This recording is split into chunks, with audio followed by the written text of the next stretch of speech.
What a delectable medley of footballing splendour we have had today. I cannot believe what we have witnessed. Firstly, have to just say a quick shout out to Beerhawk, who now sponsor this channel.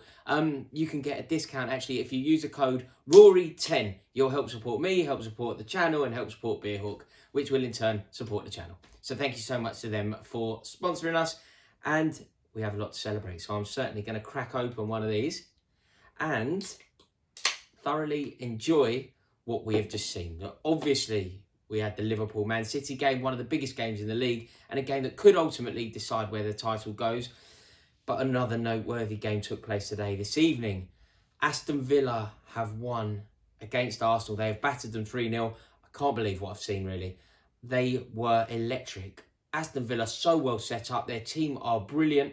I can only applaud their manager. I think he's done a wonderful job there. They're so well set up. They're almost perfectly set up to play against the bigger sides. We've seen them score 7 past Liverpool. We've now seen them score 3 past Arsenal. And Arsenal had nothing to offer them.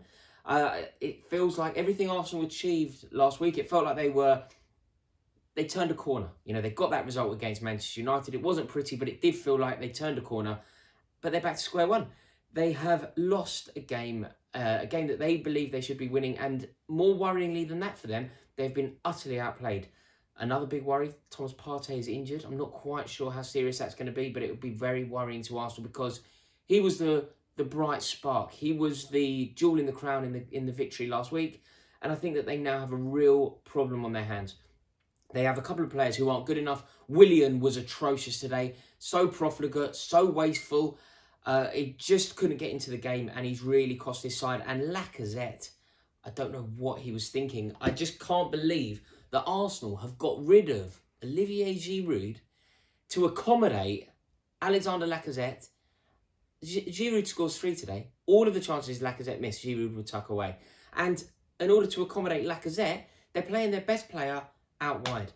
Arsenal now need to completely revamp. They need to get Aubameyang playing through the middle. He's their best player. Get him in the most clinical positions and drop Willian. I just can't see a world in which he can play. And give somebody else a chance. I thought Joe Willock's played well lately. It's just not been good enough. I think that Ollie Watkins will get the headlines. And we obviously have to give credit to Villa. I thought Jack Grealish ran the show. He was mesmerising. He was at his dazzling best. But there are a lot of questions to ask of Arteta. Because also they've set up not to concede. If you then do concede through errors, own goals, if you concede, you're then so tight and rigid that you're not likely to threat. You're not going to score. So you're kind of knackered at both ends of the pitch. You're set up to be defensive. You've then conceded a goal. Means you can't get back into the game. I feel like there's a lot of problems at Arsenal. And on that note, I'm going to say cheers. As you can see, I'm joined by the one and only Laurence McKenna. We've just finished doing the kickoff. It has been an emotional day. It has. You've got a point against Man City. Yeah. About as good as you could hope for. You can paint... No, I think Liverpool could have expected a win today, surely. They started... with context, though. Penalty conceded. Right, okay, yeah. Not that many other chances created. Not enough clear-cut chances created the other end. You can say... I think Klopp might have confused them a little bit with his selection because he put Firmino, Jota. There's a front four there. A lot of people won't really know what to do with that against Liverpool. Yeah. I also think then he ended up confusing his own players in the second half. He brought off Firmino. Shaqiri came on, didn't really have the impact that we wanted him to have. And overall, I looked at him and thought, we've not quite nailed this. The team looked a bit too defensive during the second half, didn't quite break enough, didn't quite get enough balls into the channel, but City played it perfectly. And I think, yeah, Liverpool should be grateful for the point. But at the same time, either team could have come away with a win and the other team couldn't go, you know what, you didn't deserve that. Yeah, title aspirations, obviously the dream is to retain the Premier League that you worked so hard for last year. This is, in terms of achieving that dream, this is a good point, right? Yeah, absolutely. If you get a draw away from home. But I think also it's exposed a lot of deficiencies in both sides. Because this is the first real quality opponent that either team has played. Both of them have lost by big scorelines this season. Both of them have sort of games where you've gone, that doesn't quite look what we think our team should be this season. And I guess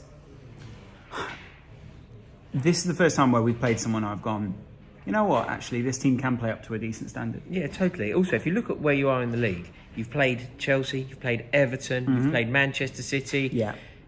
you've obviously terrible injury. Your marquee signing hasn't really featured. Is that Thiago? Thiago, yeah, right. Because sorry, Jota yeah. has. You could argue he is. Sorry, yeah. When I said sure. marquee, you're right. I've done Diogo Jota a bit of a disservice, but I was in my head at least. I was thinking of Thiago. No, I get what you're saying there. Yeah. All of those things combined, Yeah. you've got to be over the moon. No, I am. I'm very happy. Liverpool is still just off the. I think they might be just 1 point off the top of the table. Just or off something the like top. That. It's not. All you got to be is be in the race at this point in the season. Also, you you're above the teams away. that you'd be worried about. You're above a City and Yeah, a exactly, Manchester yeah, yeah. United and a Chelsea and a Spurs and all Chasing those guys. Leicester. Yeah, chasing Leicester. And let's not talk about Leicester now because I love Brendan Rodgers. I think he's a great manager, but I think it's about the legs for the whole season, and I'm a little bit worried at this point that players like Joe Gomez are burning out a little bit. Maybe we're seeing a bit of burnout in one or two decisions that people are making. Liverpool didn't quite press in the way that I thought they could. But, I was impressed with basically a 4-4-2 or a 4-3-2-1, whatever you want to call it. It was good to watch. Liverpool played some really intricate football, and I was really impressed. And actually, I think City probably had one of their better games as well.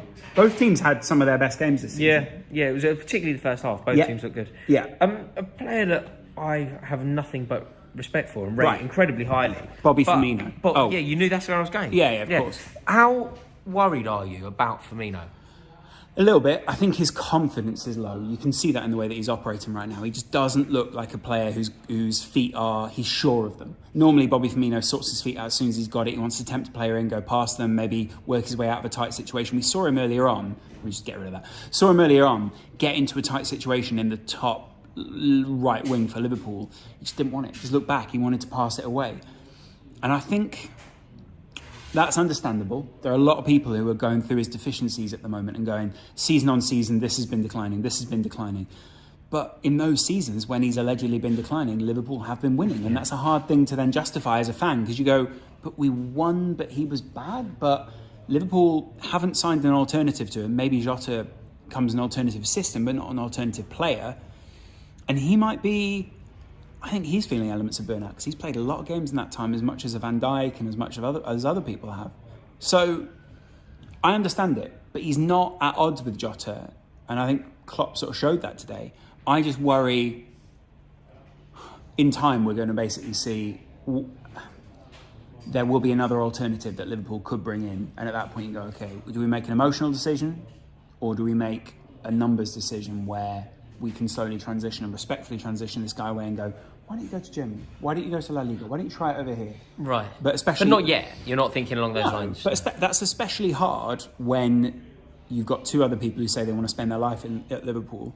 And also when he seems like the kind of guy who in the dressing room, it's like Alisson loves him, Mane loves him, Salah loves him. They're always trying to pick him out.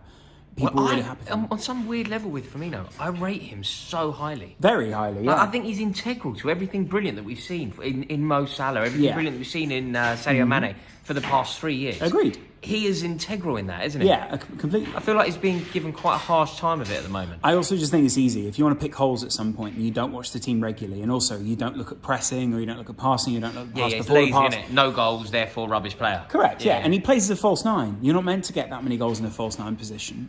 And at the same time, I think he presses a lot. He initiated a lot of presses. He's had, I think, double the interceptions and tackles or something along those lines than a Mane or a Salah. Right. And he's had more than them combined. Right, I see. So he's integral to the system. But I also think, it's good to have competition. And this was always going to be the question. This was always going to be the narrative. Is there competition between that front three? Is there competition when a new player comes in? If they'd signed Werner, would it be Werner instead of Mane or Werner instead of Firmino or Werner instead of whoever? Yeah. Neither of the other two players scored today. From open play. Yeah. Salah, I know it was by Mane, the penalty, and then Salah scored it, but neither of them scored from open play. They didn't create an awful lot. So I think we should be criticising all of the front three. If Firmino were on penalties, it'd be a different story, wouldn't it? Yeah, we'd be going, he started penalty away today, great leadership, blah, blah, blah. I think ultimately there are a lot of teams in the Premier League who will be very happy to go away to Man City and go, you know what, 1-1 is pretty good. I still think Klopp doesn't quite know what the system is without Van Dijk because he wants to get away from putting pressure on his two centre-backs. And that's changed the tactical plan that he had anyway for Liverpool this season. So they've had to reconfigure. And what that will mean is a very different job for Firmino up front, who has to keep the pressure upfield as opposed to keeping the pressure downfield where I see what you mean. it can be more on those players, and even on a Trent or someone like that. Do you think he starts then, or do you think Klopp is thinking about a system that doesn't involve Firmino, or do you think he's still front and centre of It's Klopp's hard. mind? I think we've also got multiple systems that Klopp wants to play, and I think what Klopp realised was there's too often where Liverpool have been worked out and people have gone then break us down, or gone then we've solved this problem, give us another. Jota gives you just another runner in behind. He gives you another alternative. If you want to bring Firmino on to make things a bit more physical, maybe make your possession a bit easier to keep, that would be a great option. I also think Firmino has had bad games where we've relied on him for things and then gone, you've given the ball away a little bit today, or your flicks have not really been the right time to make those flicks. That's what's been disappointing. Yeah. He's not performed in some of the areas we want him to. Sadly, it's also areas where people go, well, that individual player hasn't done well there, but he's also been pressing, or it's been another player that's won the press because he's pressed with them. Klopp consistently stands by him. And you've got to say, if you won the Premier League last season, you can't be doing all that terribly. Yeah, totally. Yeah. Quick word on Manchester City before we wrap this up. I really enjoyed watching them today. I think they were very attractive in the football. Worthy contenders for the Premier League title last season, this season and the season before.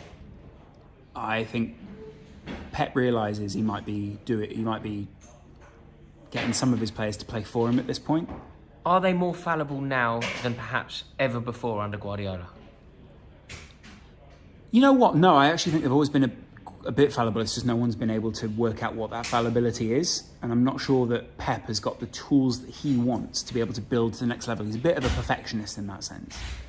And I think that is what undermines what he's doing at the moment. They don't have all those pieces in place. But that's partly about being a Liverpool or a Man City manager. You do have a lot of pieces. You have to work out how they're pieced together. So does he get it right before the end of the season? Does he find a rhythm, and does he drive Man They City had good up rhythm the table? today.